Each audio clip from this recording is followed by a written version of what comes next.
Do we have another one over there? Somebody? Yeah. Hi. I was just curious about some of the footage. Was it unreleased? Did he have home movies? More specifically, the Ratso footage at the restaurant. Why was there a camera, like outside, inside? And that's about it. The Ratso footage is amazing. Well, so first, at the end of our interview with Ratso was the very first interview we did. We had dinners with him off and on. Every time we went to New York, while we were trying to clear the rights to the song, we would take Ratso out for dinner, and we got to be friends, and then we filmed him. And at the end of that first interview, he dropped this incredible juicy bombshell that he thought somewhere in his apartment in New York he's got all these cassette tapes.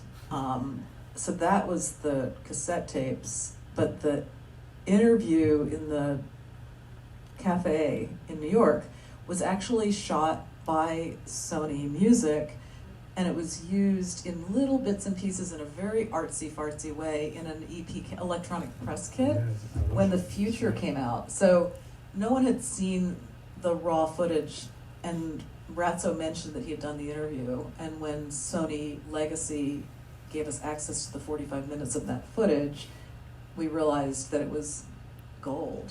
The raw takes are kind of fun because you hear whoever the British director of this press kit was, and had the marvelous idea, let's set a camera up across the street and film from across the street through the diner window, and action, and then up pulls a delivery man. You just see white for 5 minutes, but the camera's rolling, and the interior camera at that point, which is only a single shot on Leonard over Ratso's shoulder, more or less. It's the only other camera in there, and you're hoping the camera's in the right place at that time. But that area is also where the notebooks come in, Leonard's journals come in, and we can start using those journal pages. So even though visually the press kit didn't deliver everything we needed, it was enough to create a sense of place, and then, the notebooks. Would have all been lost had you guys not gone, because remember, Leonard's view,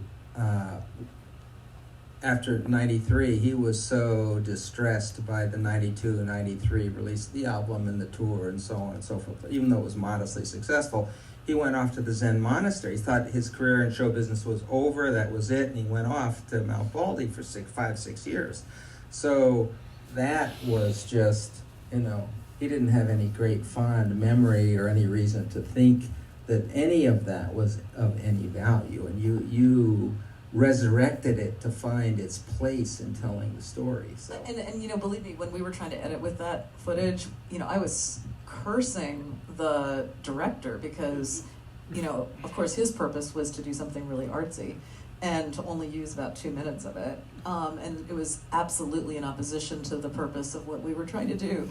But then we kind of tried to make it work for us, and you have those long, weird shots from the street. And then it's Ratso, the Yiddish word chutzpah, which is, that roughly translates as audacity by someone who really has no right to be that audacious. But Leonard and Ratso had gone back far enough at that point, as you know from the movie, that that Ratso can say something as completely impertinent as, do you think many people take this much care with a pop tune? And talking about Hallelujah. And then Leonard wouldn't just stand up and walk out. Leonard would just sit there looking at him and thinking that, I'm probably crazy that I do this. Right.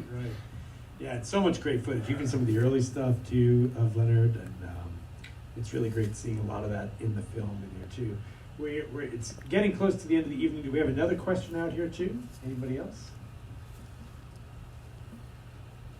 Okay, well, don't forget, we're going to have Dan and Dana and Robert out front. You can get a copy of the poster for the film, and they've agreed to sign it for you. We'll have Alan's book for sale, which is, I would recommend, it's a different experience in the film. They're companion pieces, but they are different experiences watching the film. And something that Alan did when the publisher decided to reissue the book around the movie. We gave Alan the raw transcripts from all our interviews, and our interviews went on for hours on end. You're getting tiny pieces here. And so he used some things in the book that are not in the movie So that it's a new edition of the book, and That's has right, some the afterword really, now, really yeah. cool stories in there. Yeah. Definitely so the intro and the afterword Yeah. are pretty meaty chapters, and they're based on the transcripts that we gave him, so they're So some of new. those, right, are from actually the film. That's interesting, right?